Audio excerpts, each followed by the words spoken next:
Hey everyone, Eric. I play guitar in Hiroe, and I'm here to talk about some of the gear that I used live. This guitar is an LTD Les Paul style baritone.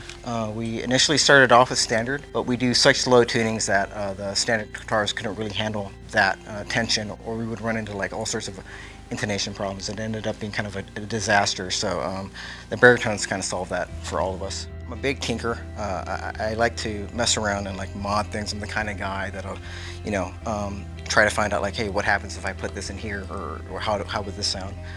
So in the neck, I did swap out the pickup. It's a Gibson custom bucker. It's really nice and warm and sweet, kind of like a big hug. And in the bridge, it's a Seymour Duncan distortion. This thing will rip your face off if you ask it nicely.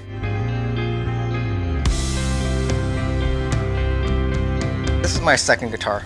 It started off its life as a Squier Jagmaster. The finish really kind of spoke to me, spoke to my inner 80s hair metal child. When I first started playing guitar, my guitar heroes were all like using offset guitar bodies like Kevin Shields from My Bloody Valentine, or like Kurt Cobain from Nirvana, and I just kind of gravitated towards that.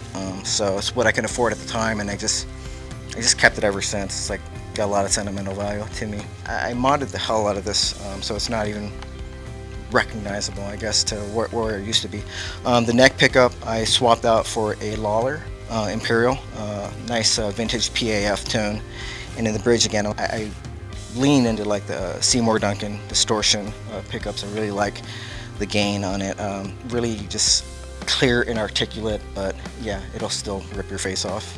You'll notice that the neck, it's not like a typical guitar neck, right? It's an aluminum guitar neck. I picked this up from a company called Robot Graves Industries. I really like their necks. I've used other aluminum necks before, and they typically were either too thin or they were super like kind of neck divey, right?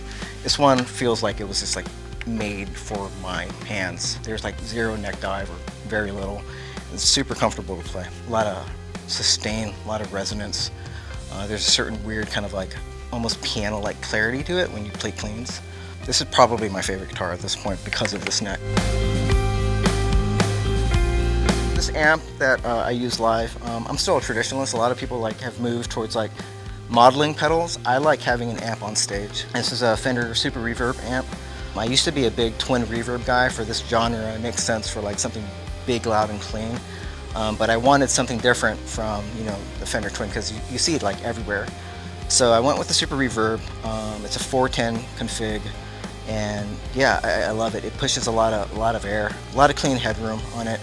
The cleans are just glorious, and it's a great pedal platform. Here's my pedal board. My chain starts off with this Ernie Ball volume pedal. It's got a tuner built into it.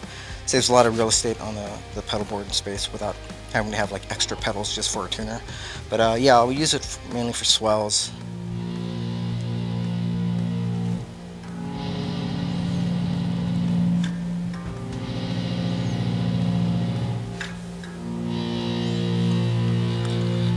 And this feeds right into the Helix. I used to be a big pedal guy, embarrassingly so, obnoxiously so.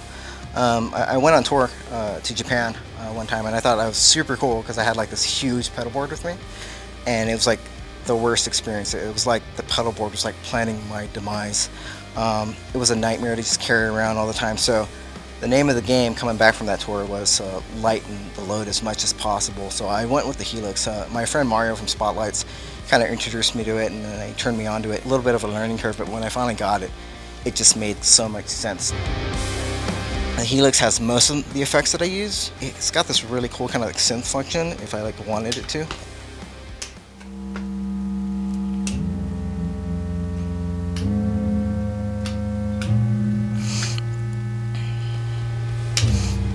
I also use the Helix to run our click tracks.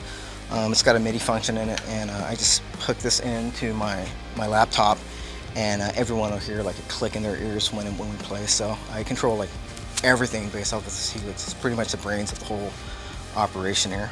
I still do love pedals. I haven't moved completely away from pedals. I feed some pedals into the effects loop of the Helix, starting off with this Healy Lemur pedal. The Lemur's My Bloody Valentine distortion pedal.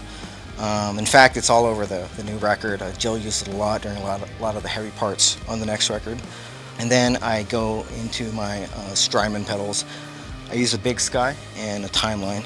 Again, kind of hard to get away from like some of the pedals like we really love, you know. Yeah, for the most part, I've pared this down quite a bit if you've seen this before. After that, I go into this Boss RC3.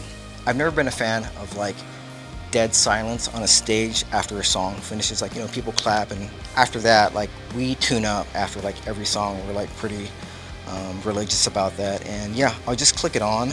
It'll kick off a 30-minute sample of something, and we'll just kind of tune out. To impress him, takes on his multi-armed form and says, "Now I am become death, the destroyer of worlds." Alright everyone, thanks for watching. Really glad I had the opportunity to discuss gear with you. And look out for the next record, Wheeled, coming out soon.